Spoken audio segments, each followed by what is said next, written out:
that's Adwoa Safo's photograph. And an interesting story going on in Parliament that we want to talk about just before we get into our big ticket interviews tonight.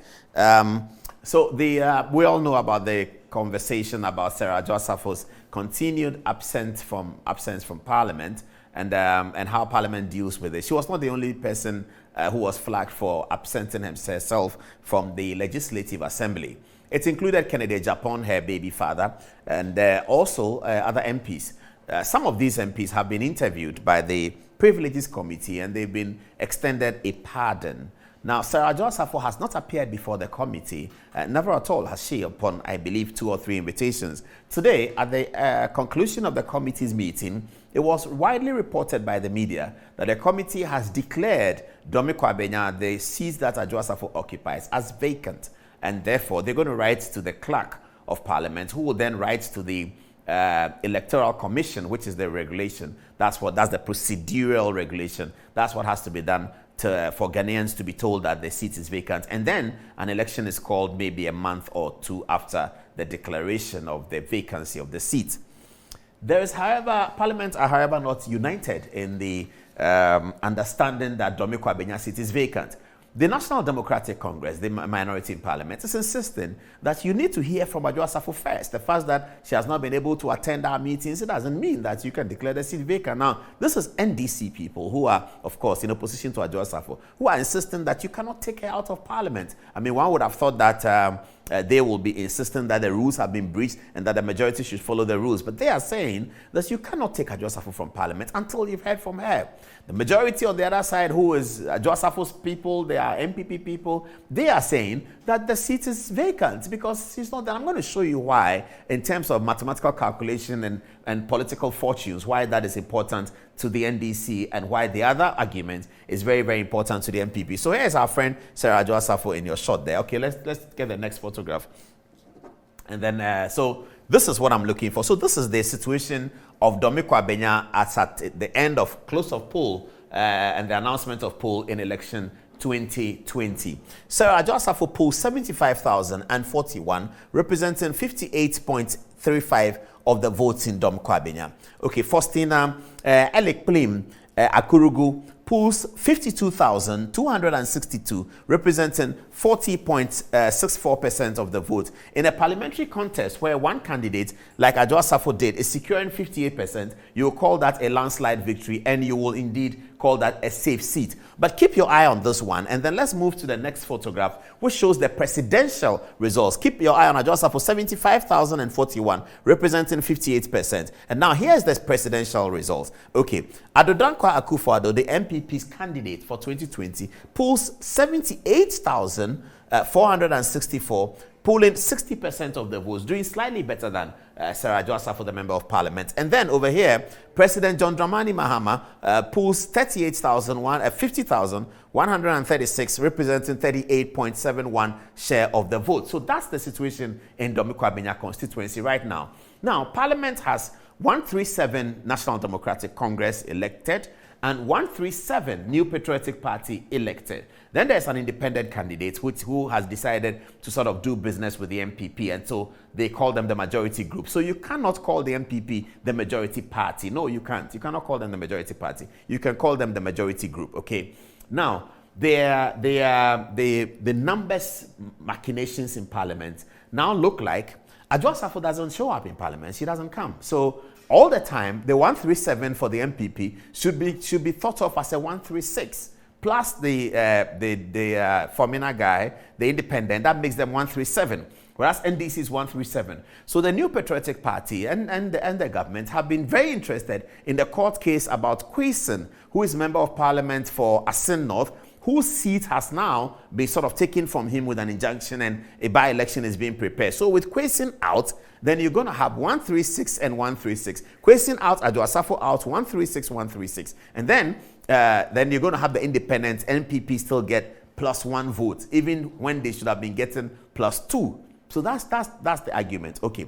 Now let's go to the next photograph and let me show viewers what I'm talking about. Now, this is the game changer.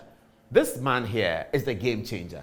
The Mike Okwe Jr., who is the chief executive of the Free Zones Board, is the game changer. So if an election a by-election were to occur in Domiko Abenya today, Michael Quay Jr. will be the obvious candidate of the New Patriotic Party. Of course, she was the candidate defeated by Adwoa Safo in the last election, and he's been around for a while. And everyone in the NPP seems to be regretting now even more the defeat of Professor Michael Quay, the unexpected defeat of Professor Michael Quay at dawn on 7 January 2001 when the Parliament went BSEC. And the vote went in favor of the NDC candidate, Alban Sumanu Kingsford Bagbin, who is right now the Right Honourable Speaker of the Parliament, of the 8th Parliament. So Mike Oquay Jr. is poised to pick up the seat. Now, if he goes and wins, and he's going to win, that's why I showed you the figures first, the NPP candidate most likely is going to win the Domiko Abenya seat. If he wins, he will be present in Parliament. Everyone knows that today he's present. He's been present forever. Of course, he's Ghana's former ambassador to India, Ghana's former High Commissioner to India, I should say. So the NPP, the NDC is concerned that if you allow this by-election in Domiko Abenya to happen, and it's going to happen before the budget of November. Now, Kenneth Fuata is going to read the 2023 budget in November. It's a big make or break budget for the New Patriotic Party going into the election of 2024. And they will need the numbers to pass the budget. So they are thinking, should we continue to wait for Adwoa Safo to come? Why don't you just do a by-election and have Michael Quay come so we know that we have 137? And there's Quayson cannot go to Parliament right now until the by-election, and he may be disqualified from participating in the by-election. NPP is thinking that we just might pick up that one as well, because that's also very close. I had the figures for Quayson. I don't know if you have it. Can you please put it up? The Asin North figures and Mr. Quayson.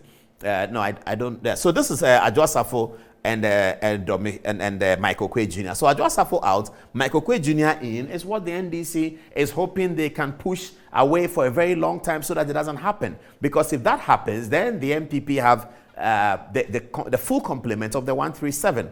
In fact, people have even mooted other ideas that the seat in Fomena, which is occupied by the second deputy speaker, in his capacity as an independent candidate, he should resign from Parliament, occasion a by-election, and then he should run as the NPP candidate and then win the by-election so that NPP can truly have 138 New Patriotic Party members in Parliament other than 137 and an independent candidate. So keep an eye on that. And we're also keeping an eye on the conversations in the conversations in Parliament. Now, this is the Asin North analysis. I'll get the parliamentary as well. I hope they have that too. But this is the presidential analysis, and see how it turned out.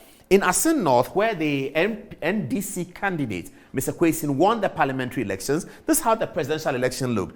Nana Addo Dankwa Akufo-Addo picked 16,067 votes, representing 50% of the vote, and John Dramani Mahama picked close like that, about 1,000 difference, 15,014, representing 47.48% of the vote. So the NPP actually won the presidential election in Asin North, and they are hopeful that if you want to run another election in the parliamentary without Quayson having been disqualified from the race, NPP think they have a reasonable chance, it's been a by-election, for them to pick up that seat as well, so that they will now be counting 138 New Patriotic Party seats. All of that is being prepared towards the approval of the November budget of 2023. So here you go. This is how it turned out. Quayson was quite popular. So he picked up 17,000 and got 55% of the vote. And here is Abena Drowa Mensah, who got 14,193, 44% of the vote. This brings up another conversation that we'll have another time.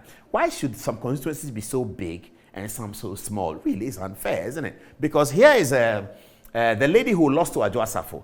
She picked up 50,000 votes. 50,000, she's not in Parliament.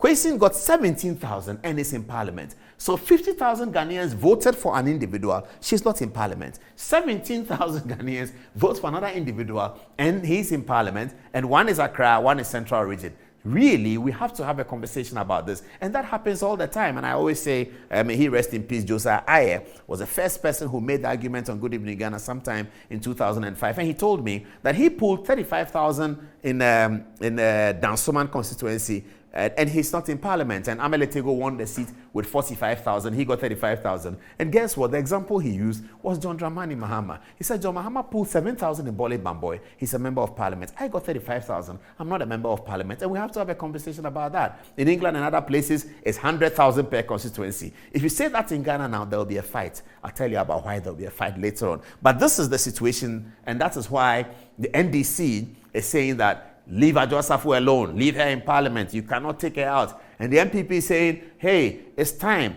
Privileges Committee have declared the seat vacant. Let's go and fight. So keep an eye on that one and let's see how it happens. Just a bit of political information for you as we looked at it.